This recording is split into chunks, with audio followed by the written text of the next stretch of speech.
Just a few days ago, we saw one of the lead actresses for the Rings of Power, Morfydd Clark, come out and attack anyone who was criticizing Princess Disa's actress, saying Ist comments aren't acceptable and you should shut the F up and get off of the internet if you're criticizing her. And of course, we all knew this was coming because it's the only move Hollywood has when fans are upset about casting choices or story changes. But like clockwork, other members of the show are coming forward now doing the same exact thing like the executive producer Lindsay Weber.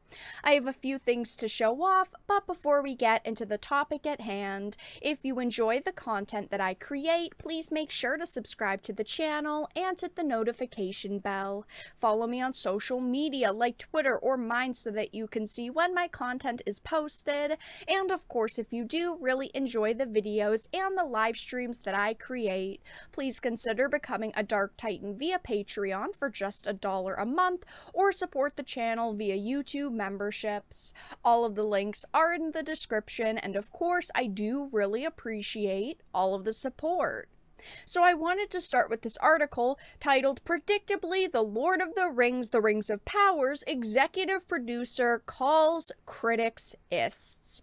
So, the executive producer, Lindsay Weber, predictably decided to attack the Lord of the Rings and Tolkien fans as racists. This is clockwork for these people. We have seen their patterns over and over, the way that they word interviews and word statements leading up to show releases that they know are going to face a ton of backlash. So it says Weber made it abundantly clear the production and show would be eschewing Tolkien's work when she told Vanity Fair in February, it only felt natural to us that an adaptation of Tolkien's work would reflect what the world actually looks like. Now, of course, when she said this back in February, a lot of us were scratching our heads because this doesn't make a lot of sense. While, yes, Tolkien's work was based on European folklore, it's not like it was supposed to reflect the real world at the time, and it definitely shouldn't reflect the real world now. It just doesn't make sense. And of course, they have said throughout interviews, they want to follow the source material and they want to stay as accurate to what he created as possible. And then in other interviews, they say things like this. They want to reflect what the real world actually looks like. They want people to see themselves in this show. It's very contradicting. Unfortunately, though, it's like these people are making all these statements, but they don't actually know what the show is about, so they continue to make different statements all of the time. Tolkien is for everyone, she added. I mean, obviously, I can agree with that. Anyone should be able to enjoy his work, but that doesn't mean that you should be going into it going, we need to represent all different types of people on screen as much as we possibly can, because again, you're supposed to take general messages and themes out of his work, good versus bad, making the right choices, fighting evil. I mean, they're just general themes. His stories are about fictional races doing their best work when they leave the isolation of their own cultures and come together. Months after making it extremely clear that the show would not be following his works, Weber is now accusing critics of racism. So this was actually said inside of a Times article that I have up right here. They did go on for quite a few minutes, it looks like, about, some of the backlash the show is facing. It goes on to say, some fans' concerns are reasonable, like the fact that the show must compress thousands of years of Middle-earth history so that the mortal human characters can have full story arcs alongside the immortal ones like Galadriel.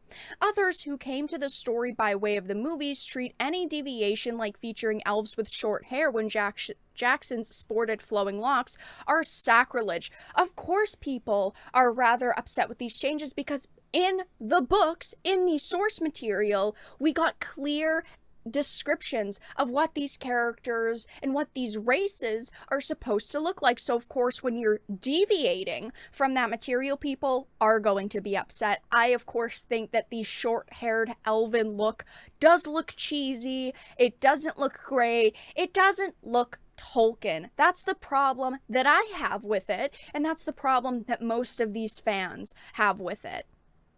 A few weeks after Comic-Con, Jackson would tell The Hollywood Reporter that Amazon Studios promised to send him scripts and never did. Of course, this also pissed off fans because you could have had Peter Jackson part of this project in any way, shape, or form. Even if he just read the scripts, people would still feel more confident in this project because, wow, you know, he did the previous movies, you're bringing him on. It seems like you actually care about this show and what it's going to end up like. And unfortunately, when we hear, oh yeah, we just kind of dropped him, we decided to, you know, not work with him, it doesn't sound that good for them.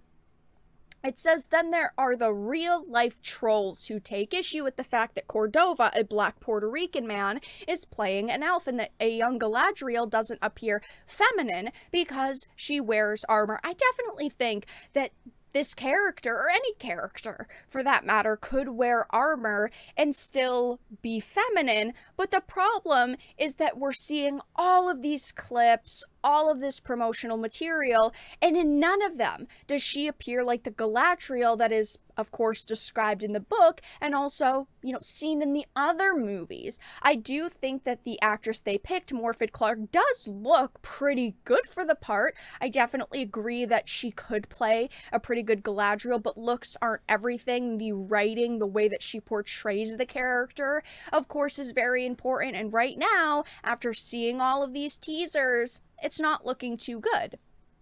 I also have criticized Cordova over the fact that, you know, he is playing an elf. I have nothing against him personally. I have no problems with seeing black Puerto Rican men in entertainment at all whatsoever. There's no problems with that. But again, he doesn't fit the description of an elf, and elves were very clearly described in the source material. We're all up for criticism. We're not up for racism. The major problem I have here with that statement, like I said in my video about Galadriel's actress doing the same thing, is that they're not acknowledging that people have actual criticisms. They're grouping any negativity together, even if it's just, hey, I don't like this new original character, and they're calling it racist backlash. If they went, we hear people's criticisms loud and clear, just don't push those comments into racist territory like a small handful of people have, then there really wouldn't be anything to talk about because, of course, there's always going to be a few bad apples who push things way too far, but they've, you know, been saying, you know, you're just all ists. I mean, that's what I take away from this. I want evidence because I've criticized the way that Princess Disa looks, like the golden flakes they've put in her hair. It looks like shiny dandruff. That right there could be considered hate and used as evidence. Going, I don't like her dress could be seen as harassment simply because a woman of color is wearing it. These are classic Hollywood moves. Actors, producers, showrunners all coming out saying, F the fans, they're just ists if they can't shut up and consume the product we're putting out. And this is why I don't really respect anyone in Hollywood or give them the benefit of the doubt because they're almost all the same. But there's been, of course, other situations. Like I mentioned, Galadriel's actress did the same thing a few days ago. My previous video on it will be linked down below. But of course, Morfydd Clark admits Showa's perversion of Tolkien's work tells critics to shut the F up. I wish that they wouldn't do this. Initially, I was very excited for this show. I was very hopeful. I am someone who would love to have more Lord of the Rings or just Tolkien content in general. I absolutely love his work. I mean, look at how much of it is behind me. All of the work that I have next to me. But unfortunately, I don't have a lot of hope surrounding this project anymore. I don't have a lot of faith in the people that are creating this series at this point, and I know a lot of people also don't as well. But that's all that I really had to discuss in this video. Let everyone know your thoughts in the comment section down below. If you enjoyed it, please make sure to give it a like, share it, and subscribe to the channel. And of course, if you didn't, make sure to give it a dislike. I appreciate your support either way, but I will talk to you all again in the next video really soon.